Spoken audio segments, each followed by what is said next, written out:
Talking. Welcome to the real Thomas Real Jefferson. How do you like that for stress? with my real background here. Your real ladder. The real Thomas Jefferson, episode 20. Did Thomas Jefferson really think that the soul survives the body after I death? suspect we'll really find out today. Yeah, really will. My In episode new 77 beard management system came in, by the way. I'll just let you know. Look at these combs for the beard. it Take really us did a back to our nice job. episode on Thomas Jefferson on innovation, right, and Yeah. patents and stuff. That was a long time ago. But I tarry. So go ahead. In episode 77 of One Word, Five Questions, Thomas Jefferson, in a letter to newborn namesake Thomas Jefferson Smith, refers to the afterlife. He writes thus to the infant: should you live virtuously, so shall the life into which you have entered be the portal to one of eternal and ineffable bliss. And if to the dead it is permitted to care for the things of this world, every action of your life will be under my regard. The, the sentiment is suggestive of an afterlife. That was the first thing I caught when I was reading it. I'm like, wait, I thought he didn't believe in this. And there are numerous similar sentiments in other writings. So I asked the question: did Thomas Jefferson believe in life after death? And we're We'll going find to out. answer that question today. I am Donna Vitek, and this is the real Thomas Jefferson, episode 20. And I noticed you're really having a lot of fun with the word real today. Yes, I was asked to stress real. Oh, So you were. I'm following directions. Now, a word about the motivation for the real Thomas Jefferson is far too often asserted by Thomas Jefferson scholars that Thomas Jefferson is unknowable, a contradiction, protean, that one must deconstruct his prose to get any information about who he really was. This show challenges that notion. Thomas Jefferson is knowable, and in general, one has merely to read carefully what he has written on a given occasion, through the historical context. Now, we all have those things about our personality that may seem inconsistent or maybe inconsistent at times, just as Not I, by the way. with him. None of us are 100% all the time of who we are. Sometimes we make decisions inconsistent with our values. That happens. Yeah. It does? Yeah, it does. It does. Wow. Gosh, I gotta think So about that. I want to start this off. I want to start this off and ask you, what do scholars who have written on Thomas Jefferson and religion have to say? Not you, but what are other Thomas Jefferson so-called scholars? Well, you're going to hear what I have to say anyway today, whether you I like it know. or not. You Whether know that happens every week with my you, beard. You didn't say anything about my beautiful background. oh You yeah, know, this your fake letter. stairway, I think it's pre-medieval Stairway to Heaven. You thought that that was just a song by some rock. This was Uh, the original Stairway to Heaven. You got all these, notice it's just guys going up to, what happens to women? They don't go to, no, so everybody going up the ladder to heaven and no, some of them I go, think that's just an illusion. If you turn it, they're really going down. That's why there's no women. well, no, well, you get a lot of devils there, just these black figures with arrows and ropes or whatever, pulling some people down that, thought that they were going to go to heaven. And No, you get egats, off of there. You don't belong there. You you off don't of there. belong there. I don't Get know. out of I here. mean, I might be one of those people that gets pulled Might, down when I die. might, If we find might. out that there is an afterlife today, if we do all that, no, maybe I won't make it. Maybe I'll go, to that hot place or something. It's supposed to be hot, right? You'll Anyway, be. so you asked a question. You have in back of you American Messiah, right? You Yes. really have the book. If you could show listeners or readers or followers that, um, Yes. I cover that in great detail. What I'm about to say. So this is sort of a rehashing of what I have in there. This is the book teacher Donna has had and has never read yet. And she's had it for what, 8 years now? 8 years. I think it's something like that.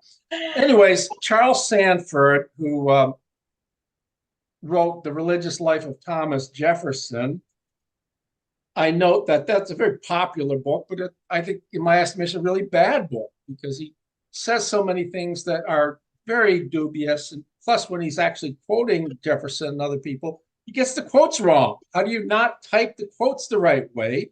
It's very, very sloppy scholarship. I didn't like the book at all.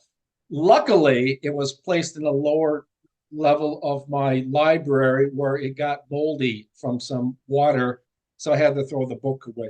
Anyways, but he says, looking at two of Jefferson's letters to John Adams, one in 1861 and 1818, Jefferson was, quote, influenced by Adams' arguments about spirit to find room in belief in immortality among the wondrous attributes of certain forms of matter. Now, John Adams did believe in an afterlife. At one point, one of the letters, he said, if there's no afterlife, what's the point of existence? And, so he couldn't live without an afterlife. He had to believe in it. So what if there is no point? Why does there have to be a point? There doesn't have to be a point. Yeah. That's the problem. There's there are people who want points to everything, right? Is there a point to me having the tiny slice of pizza that I had for lunch today instead of a sandwich? I don't know. Maybe us, there doesn't have to be a point for everything, but as human beings, we like to be able to explain everything. Right. So we search for answers, and that's fine. So he says, without offering any evidence that Jefferson was influenced by John Adams, I want to see where does Jefferson show that he says there is an afterlife? He says also, Sanford says, matter had many mysterious properties, magnetism, gravity, the power of the brain to think. That's right. Why not immortality for human beings? Again, this is an argument that is analogical. It's saying Jefferson conceded that there was magnetism, gravity, and matter that could think, which Jefferson says. So why can't there be immortality? It's not very helpful if you don't go to certain passages in Jefferson's writings where Jefferson says there just is a life after death, right? And anyways, how does matter after decomposition of the body have the capacity for being immortal? E.S. Gausted, who writes in a paper on religion, he also wrote a book, said, the immortality of the soul for Jefferson was a guarantor. Excuse me, the immortality of the soul was a guarantor of morality. In other words, to convince people to do the right thing, there had to be the argument that there is a life after death, and a life in which if you do the right things, you go to heaven. If you do the wrong things on this scale that I have here, you're going to get these black figures, flying with wings, pulling you down and taking you to hell. He says justice and goodness must ultimately prevail, else this is not a moral universe, right? So there has to be a sort of an Adamsian argument, not a very good argument anyway, right? Eugene Sheridan, who wrote the introduction to Jefferson's Bibles, reconstruction of Jefferson's Bibles from Princeton University Press, he writes in a very fine essay, by the way. He said Jefferson entertained doubts about the afterlife, but on the whole, hope triumphed over despair. Again, it helps no wise, not at all, to say Jefferson hope triumphed, that he really believed in, he wanted to believe. Give me some text. People are not doing that. Show me writings where Jefferson says there clearly is an afterlife. Paul Conkin, in The Religious Pilgrimage of Thomas Jefferson, says that Jefferson was always confident of life after death. An assertion, again, given without textual evidence, so of dubious, the merit of dubious justification. And John Ragasta, who writes in Thomas Jefferson's Religion, Religious Liberty, Jefferson insisted against Calvin that one is to be judged by one's deeds. And he says that, and I quote here, suggests some belief in an afterlife. Now, being judged by your deeds has nothing to do necessarily with the afterlife. It just I could be judged in this life by the things I do. Right. He says suggests some belief in that. Some suggests is a very slippery, willowy, watery term. some belief in an afterlife is just a claim that's true. So all these are some of the most prominent people who have written on Jefferson, the most prominent people have written on Jefferson and afterlife, and they offered nothing substantive at all concerning And if they Jefferson's happen to catch this video, please comment, contact us, and we would be happy to have you on the show to defend your Don't go position. that far. You got to make sure people have credentials, right? Well, right. Unlike us who have no credentials. Yeah. Credentials, yes, and you don't have to have a college degree to have credentials. Well, it doesn't hurt to have a college degree. No, but a lot of this is if you have good analytical skills and reading skills and the time to read and analyze. You do have to develop them. I will say going to a good institution. I was privileged enough to be educated at Wayne State, which was an analytic philosophy department, one of the best. And then University of Pittsburgh, which was an empiricist analytic philosophy department, the second best in the country at the time. And I was lucky enough to receive a very, very fine education. So I was privileged. I'm very, very thankful for having such very, very fine teachers that and the defects in my arguments and whatever I have to say about Thomas Jefferson do not reflect badly upon my teachers. They reflect upon me. Only I add that. So much for the first query. Okay. Well, so what I also would like to know is there are many instances, just like the letter to Thomas Jefferson Smith, where Thomas Jefferson speaks positively of an afterlife. Why do you dismiss those? The reason is simple, because Jefferson in many places, even some of this presidential address will talk about, hopefully, talk about refer to the afterlife. He never opens up and talks about it in any detail. He's generally coddling to his interlocutors, the people who are listening to him, people to whom he is writing, people to whom he's speaking. When he does talk about an afterlife, he does it, for example, to people like John Adams. Mm-hmm. But he never opens up and elaborates on just why he believes in there and after. Adams does. Adams does say something like, there has to be an afterlife because this life wouldn't make any sense. It's not a very fine argument. You refuted it by saying, does this life have to make sense? Couldn't it just be that we're alive and that's it? Right. It could be. And I don't have the answer. As a philosopher, I've thought of these things for decades, and I don't have the answer. I don't know why we're here. I'm sorry to tell you, I don't have that answer. I don't think saying that a God put us here helps answer that question, because then you have to ask the question, well, why did God put us here? So we live a certain finite amount of time, die, and so forth and so on. What's the one purpose? answer is, well, there's an afterlife, right? You get reward and punishment. Then you ask the question, well, why did deity have to put us on this planet and live in such a way that if we live one way, we fall down the ladder? I love that picture, buddy. Oh my Another goodness. way we get to make it up. This is doesn't look like if you give a mouse a cookie book. I don't know, but it doesn't look like all those people. Looks like a lot of those people are looking up on the ladder, not sure whether they're going to make it or whether they're going to get yanked off. That's kind of scary. I still think it's going down, and it just has an illusion of going up. Okay, so your first bit of evidence is a letter to boyhood friend John Page when Thomas Jefferson is 21. Now, there's a big difference on how you think when you're 21 versus 40 and 50 and older. I mean, I don't still think like I did when I was 21. I do. Oh, well, that's another episode. I have the same premature Maturity? mindset, but precocity to some extent. But precocity. No, the letter was, and I don't bring this up. I talk of this in my book, and this is not necessarily going to count for Jefferson's strongest argument that there's no afterlife. But what it does in an historical setting, it's quite suggestive that early in life, Jefferson is skeptical.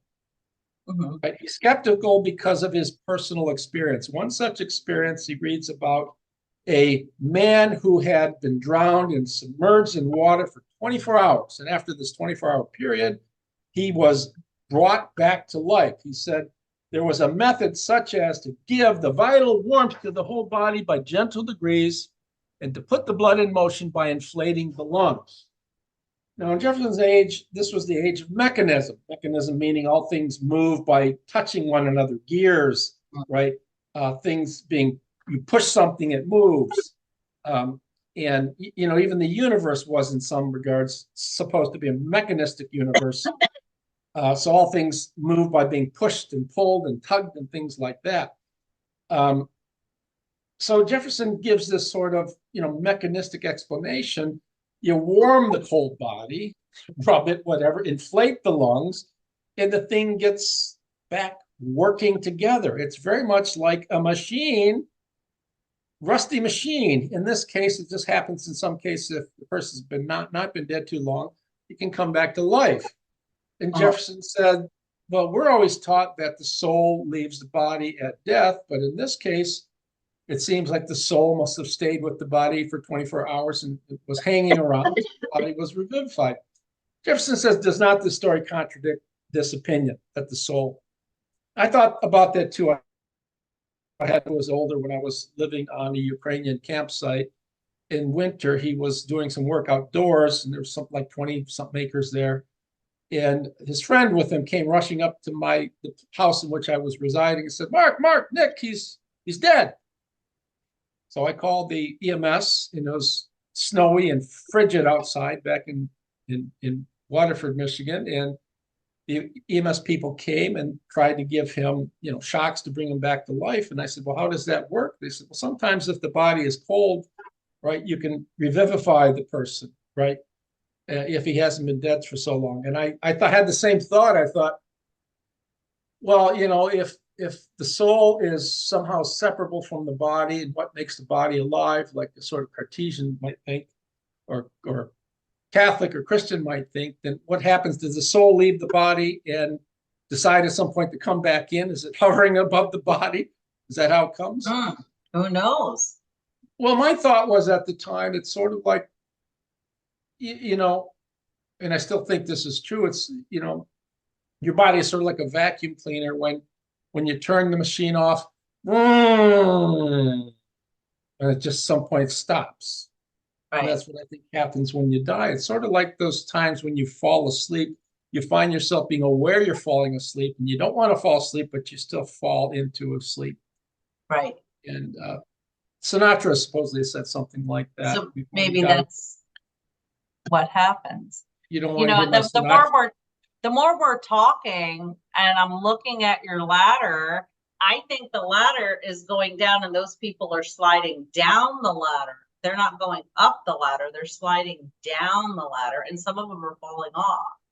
Well, I think it's just a matter of artistic license where instead of having the ladder this way to make it appear, to show the rings of the ladder, the artist just had, you know, put the ladder, had the ladder this way instead of this way. So I don't know. I mean, you want everybody to be going to hell for some reason. All of them. All those nasty bearded males. There's not a beardless person in the bunch, is there either? No. Not one. All bearded males trying to get to heaven and saying, hopefully don't take stuff. But anyways, quickly, Sinatra's thought, presumably before he died, was, I'm fading. And I do think that's what death is, my own view, and I can't substantiate that. I haven't died yet. I do think it's just you sort of stop living, right? The Stoics had a good argument for Lucretius. I think not the Stoic, but Lucretius had a good argument for death being the end of life, saying birth. What do you mean by that? Because, well, we didn't exist before we're born, and most of us will concede that. So why is there a problem with thinking we won't exist when we die? Right. Anyway, I'm divagating all over the place today. Yeah. Okay. So, well, then take us to letters later in life, to John Adams and Francis Vanderkamp. These letters you maintain are critical and offer telling evidence to a commitment to no afterlife. Tell us about those letters and why are they so telling? Well, teacher Donna, I know you're teaching a lot, so you have to have that, but I think that's cute. Anyways, these are these letters later in Jefferson's life, starting with a letter to John Adams in 1820, are what decides the issue for me. They're very compelling, right? You just have a few arguments that are super compelling and it decides the issue without any other evidence, but I'll give you more evidence as well. The argument is analogical. And analogical arguments by comparing one thing with another sort of thing, saying one thing has attributes A, B, and C. The second thing has attributes A, B, and C. The first thing has attribute D, so the second thing has attribute D. You compare certain things that, for whatever reason, and very infrequently are analogical arguments cogent or compelling, but this one I think is very, very compelling. Jefferson compares the thought to, he's talking about the material brain, and he's a complete materialist, complete physicalist. There's nothing other than matter. And the brain has the capacity for thought. Now, he says the brain's capacity for thinking is just like a magnet's capacity to attract, right? Or the elasticity of a spring, merely a product of the structure of the matter, right? Destroy the magnet by melting down the metal, or melt down the metal of the spring, or destroy its spring-like composition and stretch it out, it's not going to be springy anymore, and the magnet will fail to attract. So it's only because the matter is configured in a certain way that magnets attract and springs are springy. I like the word springy. So the same way, the argument is, it's the same thing with thought. If you destroy on death, there's a decomposition of the gray matter. And once that matter decomposes, just like the spring is melted down, it can no longer think. And he writes, and I'll read here, on ignition of the needle or spring, needle of the magnet, their magnetism and elasticity cease. So on dissolution of the material organ by death, its action of thought may cease also. And nobody supposes that the magnetism or elasticity retire to hold a substantive or distinct existence. These were qualities only of particular conformations of matter. Change the conformation, its qualities continue. So in other words, the springiness of a spring, once I put it into a hot pot and melt it down, the matter is changed and the springiness disappears. It's not like when the metal, the steel, for example, gets melted down, the springiness goes in the air and it lingers somewhere in the air. Springiness is a property of matter configured a certain way. Same with magnetism. So very, very, I think, important argument. Now, he says the same thing in other letters, one to John Adams in 1825, and another early in January 1825 to Francis Vanderkamp. Right? He talks of the medical experiments of Florenz and Cabanis on vertebrates. He looks at one case where they removed the cerebrum of the animal, the organ of thought. He says the animal, he says the animal loses its senses of hearing, seeing, feeling, smelling, tasting. It's totally deprived of will, agency, memory, perception, and it retains the power of locomotion given external stimuli, right? So it loses all of its sensory capacities, its will, its intelligence, memory, remove the cerebellum. He says when these scientists removed cerebral, when they removed the cerebellum, the animal has all of its senses, its faculties of understanding, but it loses its power of regulated motion and exhibits the symptoms of drunkenness. So the cerebellum is the part of the brain responsible for human motility, movement, activity, My moving my hand frantically is because of the cerebellum. The cerebrum is will, sensory capacity, things like that. If I remove that, I live in a somewhat vegetative state, though I can move. And someone might say that's the state in which I am. And he says, I wish to see what the spiritualists, the Cartesians, people who think that there's mind and body, and mind is a separate substance, will say to this, whether in this state the soul remains in the body deprived of its essence of thought, or whether it leaves it as in death and where it goes. Okay, now, one problem, and it's a weighty problem, is, how does certain types of matter organized, like the brain, how can it think? How can it will? Jefferson does not have a ready answer for that, but he doesn't have a ready answer for how a spring gets to be springy just because I put it in a certain composition as springiness, nor does he have an answer to how magnets attract and repulse metals. But he says, just you put, he said it's one, he says, and I quote in the letter, the first letter, 1828, Adams, he says, when I meet with a proposition beyond finite comprehension, I abandon it as I do a weight which human strength cannot lift. By the way, I hate to think that thought. And think ignorance in these cases is truly the softest pillow on which I can lay my head. Right? So in other words, how does matter organized in the brain think? I don't know. It's a mystery which I cannot explain, but that's fine. I mean, it's no greater and it's a lesser mystery than just thinking of how the body, a physical body, can have inside of it a spiritual or non-physical substance called mind, and that non-physical substance can interact with the physical substance. So, Well, go ahead. What if, was there ever a consideration on his part that your soul is really your conscience? Well, how would that solve the problem? The problem is if everything is just physical matter, just like this lead pencil, I can move it by pushing it, pulling it, biting it, tugging it, because I am matter. But if you introduce a substance that has no physical properties like mind, like Descartes says, it's not physical in the least, how does something like mind, if I tell myself I want to lift my hand up and I do, how is that possible if mind is not physical? Because something non-physical, how does something non-physical act on the physical? How does it push or pull it? You see the problem? Imagine playing pool and I'm shooting my cue stick and I have the cue ball hitting the 7 ball and it moves it and it bounces.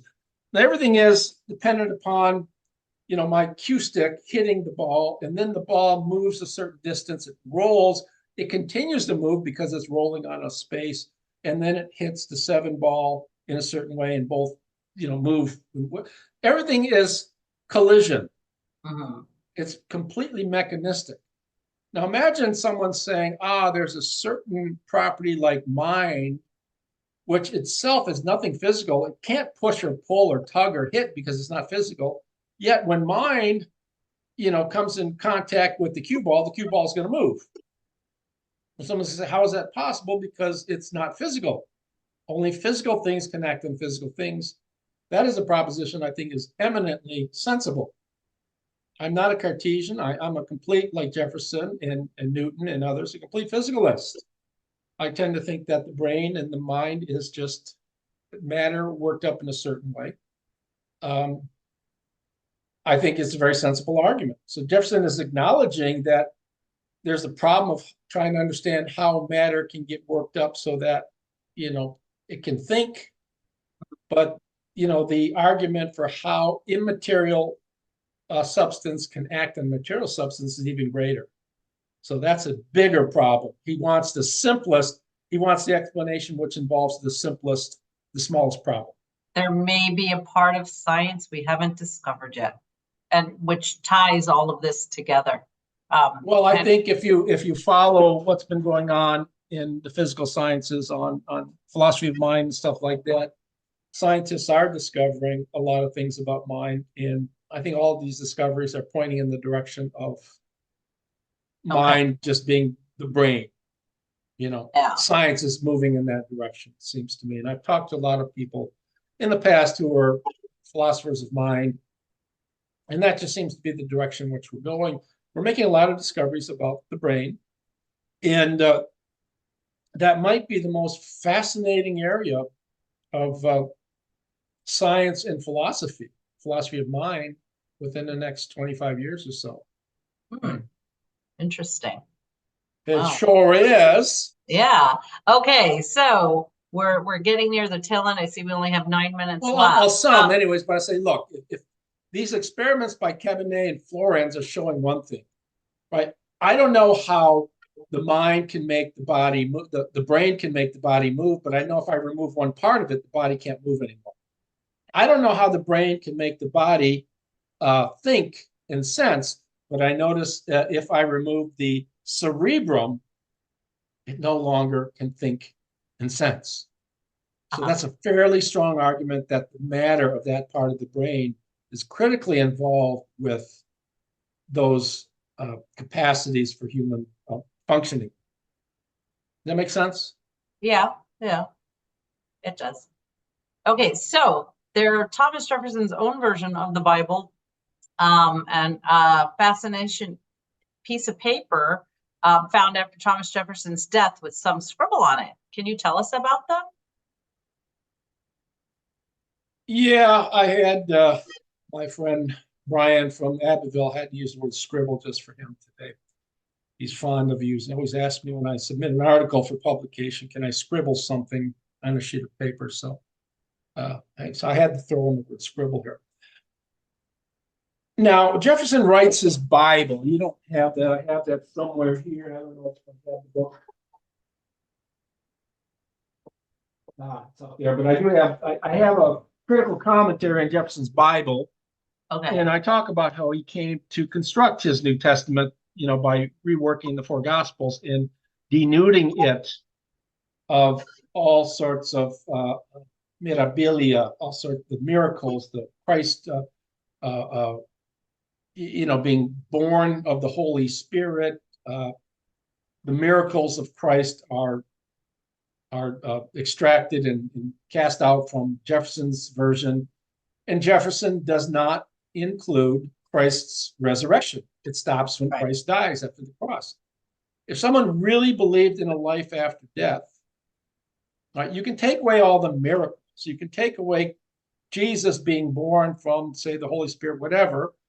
You can still, as did Joseph Priestley, say that Christ rose from the grave. And you can still believe in that, but Jefferson didn't include that. I think that's very suggestive. But okay, just because he doesn't believe Jesus rose from the grave does not mean he didn't believe in an afterlife. He just doesn't think that Jesus didn't. No, that doesn't mean he didn't believe it. These are not proofs. Right. It's strongly suggestive. Wouldn't someone who believed in human afterlife include that passage? If you were writing the Bible and you really believed, you might not believe in miracles and the Holy Spirit, but you do believe in an afterlife. Wouldn't you include Jesus rising from the grave? Well, it depends, because if he was trying to put together something for the agnostic type of person who refused to believe in the supernatural stuff, so what he was doing was he was pulling all of the goodness out of the Bible that you could believe in, regardless of whether or not you believe in God or Christ.